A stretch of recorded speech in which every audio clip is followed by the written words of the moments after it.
복된 소식 아름다운 소리 AM 1590kHz 시카고 기독교 방송입니다.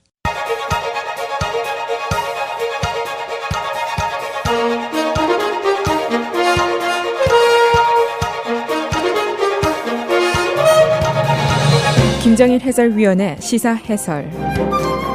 세상을 넓게 봅니다. 삶의 지평이 넓어집니다.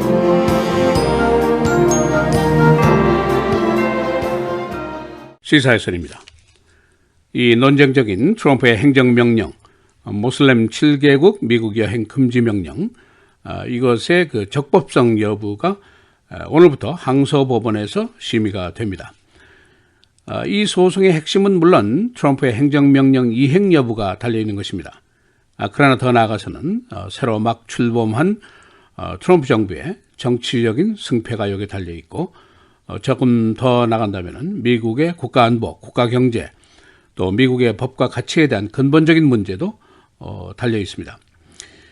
여러분 기억하시는 대로 트럼프 대통령이 취임 직후에 모슬렘 7개국 미국 입국 금지 명령을 내렸는데, 여기에 대해서 미네소타와 워싱턴주가 제소를 했습니다.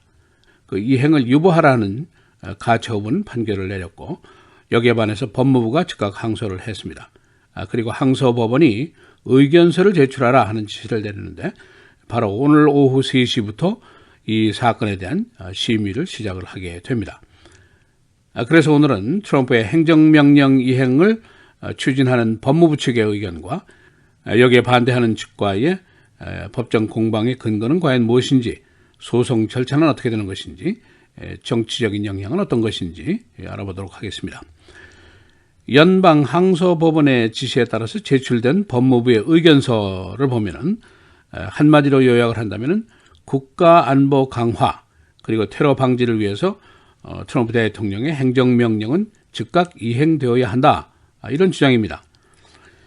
이 법무부가 제출한 그 브리핑 요약 의견서의 내용을 보면은 기본적으로 세 가지 얘기를 하고 있습니다. 하나는 트럼프 대통령의 행정명령이 이행이 안 된다면은 국가 안보에 큰 지장이 초래될 수 있다 하는 점을 지적하고 있고, 두 번째는 대통령의 행정명령에 대한 권위라든가 권한이 실추될 수 있다 하는 우려를 하고 있고, 세 번째는 적어도 이 행정명령의 최소한 일부분이라도 즉각 이행이 되어야 한다 하는 얘기를 하고 있습니다.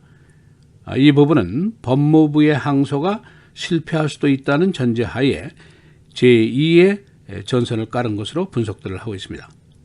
그 내용은 이런 겁니다. 여행금지 그 유보 조치는 과거에 미국 입국이 허가된 자로서 외국 여행 중에 다시 미국에 복귀하는 자, 이런 사람에게만 국한이 되어야 할 것이다. 다시 말하면 새로운 입국자에 대해서는 입국 금지 조치를 얼마든지 할 수 있게 해야 한다, 그런 의미입니다. 여기에 이제 반대해서 행정명령의 무효화를 추진하는 측의 의견입니다. 제소자인 워싱턴주, 미네소타주, 그리고 여기에 겸해서 한 100여 개의 하이텍 기업들이 참여를 하고 있고, 또 전직 외교 안보 전문 관리 그룹들도 이 주장에 동조를 하고 있습니다. 이 주장을 아주 간결하게 요약을 하면은, 첫 번째, 트럼프의 행정명령은 위법이다 하는 지적입니다. 헌법상의 동등 권리를 침해하고 있고 종교 차별 정책이다 하는 지적입니다. 두 번째는 안보 정책의 부실성이 드러난 작품이다 하는 얘기입니다.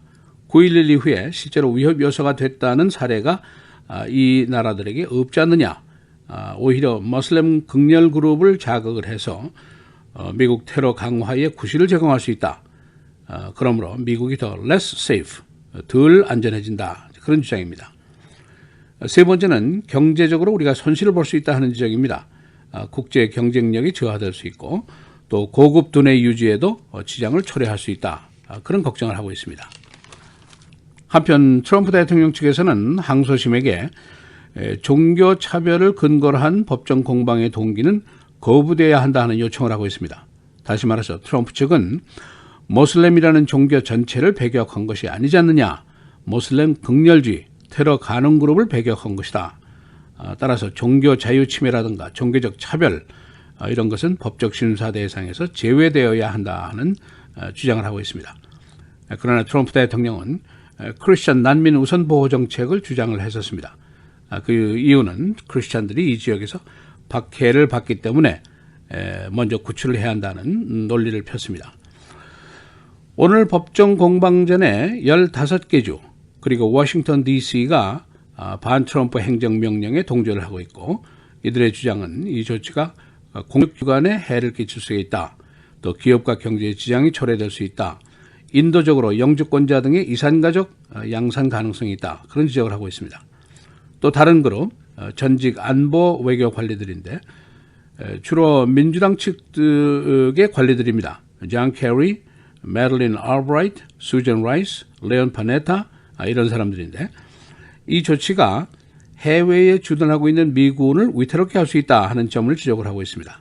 그리고 정보 수집 업무라든가 대테러전의 지장을 초래할 수 있고, 경제적인 손실을 볼 수 있고, 인도적인 문제를 이야기할 수 있고, 그리고 무엇보다도 미국의 법과 가치에 대한 그 훼손이 염려된다 하는 지적을 하고 있습니다. 그리고 말씀드린 또 다른 그룹 100개 하이텍 기업들인데, 애플이라든가 페이스북, 구글 이런 대회사들입니다. 이 트럼프의 조치는 기업의 국제 경쟁력을 해칠 수 있다, 그런 우려를 하고 있습니다. 미국 기업의 세계 최고의 두뇌 유입의 지장을 초래할 수 있고, 이에 따라서 국제시장에서 뒤처질 수 있다 하는 경고를 하고 있습니다. 오늘 제9항소심의 심리는 전화로 실시가 됩니다. 그리고 웹사이트로 실시간 중계가 됩니다. 오늘 심리하게 될 판사는 민주당 대통령에 의해서 지명된 판사가 2명입니다. 그리고 공화당 대통령, 조지 부시 대통령에 의해서 지명된 판사가 1명, 이 세 판사가 담당을 하게 됩니다. 한편 도널드 트럼프 대통령이 어제 테러리즘 문제의 중요성을 언론들이 제대로 다루지 않고 있다 하는 공격을 했습니다. 트럼프는 어제 군부대를 방문하는 자리에서 언론들을 very, very dishonest press, 매우 부정직한 언론이라고 부르면서 이들이 이 테러의 그 사례를 제대로 보호하지 않고 있다, 그들에게 아마 이유가 있을 것이다 하는 주장을 폈습니다. 이런 주장이 있자마자 화이트하우스의 션 스파이서 대변인은 과대 포장된 발언에 대해서 진화 작업을 하면서 78개 테러 사건을 제시했습니다. 2014년에서부터 16년 사이에 발생한 사건들인데, 언론들이 축소 보도를 했다 하는 사례를 이제 열거하게 된 것입니다. 그런데 이들 사건의 대부분을 조사를 해보니까 외국 땅에서 벌어진 사례들이고, 사상자가 극히 경미한 사건들이 대부분이었습니다. 이 언론의 테러 사건 축소 보도 음모설, 최근에 극우 뉴스그룹, 소수 그룹들이 제기한 일언입니다. 그런데 이 일언을 트럼프 대통령이 어제 언론 공격의 근거로 삼은 것으로 보이고 있습니다. 오늘 항소심 심리, 하루가 걸릴 수도 있고 며칠 걸릴 수도 있습니다. 한 가지 거의 확실한 것은 양측에서 누가 지든지 항소를 하게 되어 있습니다.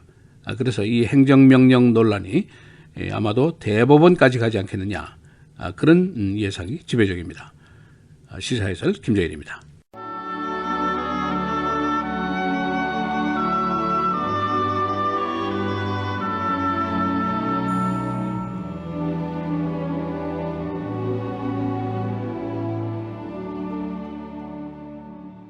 그러므로 만일 음식이 내 형제를 실족하게 한다면 나는 영원히 고기를 먹지 아니하여 내 형제를 실족하지 않게 하리라.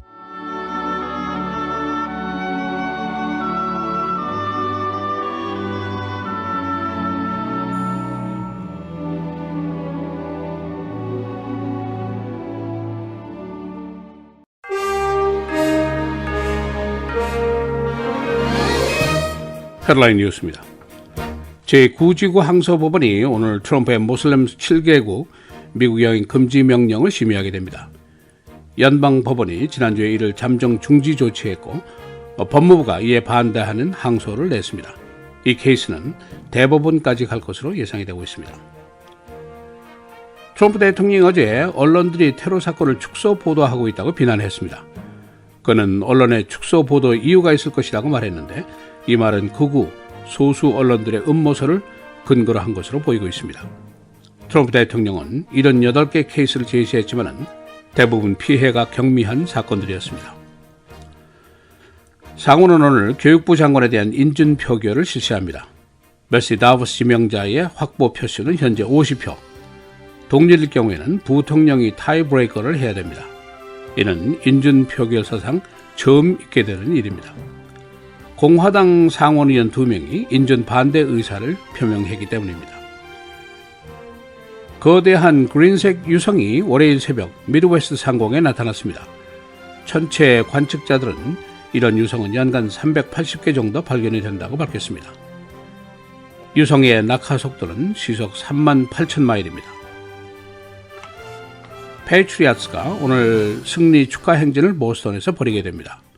페이트리어츠는 지난 선데이 제51회 슈퍼볼에서 팔컨스에게 34대 28로 극적인 역전승을 거두었었습니다. 뉴욕에 있는 키위아나 유명 식당의 영수증이 화제입니다. 이 영수증 끝에 이 음식은 이민자가 마련했습니다. 이민자가 미국을 위대하게 만들 것입니다. 라는 문구가 적혀 있습니다. 탑 셰프인 알람 사이먼스는 이민자입니다. 리사 메디건 주 검찰총장은 브루스 라너 주지사에게 트럼프의 반이민 정책에 대한 반대 의견을 공포하라고 권고했습니다. 메디건은 주 경찰의 이민 업무와 관련된 연방경찰의 보조 역할은 절대로 있을 수 없는 일이라고 주장했습니다. 교통단속 카메라 제작사가 시카고시에게 $2,000만 지불할 것에 합의했습니다. 이는 시카고시의 제소에 대한 합의금입니다. 레드플렉스사는 시카고에 교통단속 카메라를 설치하면서 $200만 뇌물을 시 담당자에게 제공하는 등 시 행정에 막대한 지장을 초래했었습니다. 쉐드 수족관의 가장 오래된 물고기가 어제 안락사를 당했습니다. 오스트레일리안산인 롱피쉬 페어입니다. 장수 어적인 이 물고기는 1933년 시카고로 왔는데 금년에 100살로 추산이 됩니다. 날씨입니다. 오늘 흐리고 비 52도, 내일 맑고 흐리고 31도, 목요일 맑고 24도, 금요일 토요일 계속해서 흐리겠습니다. 금요일의 최고는 45도, 토요일은 47도입니다.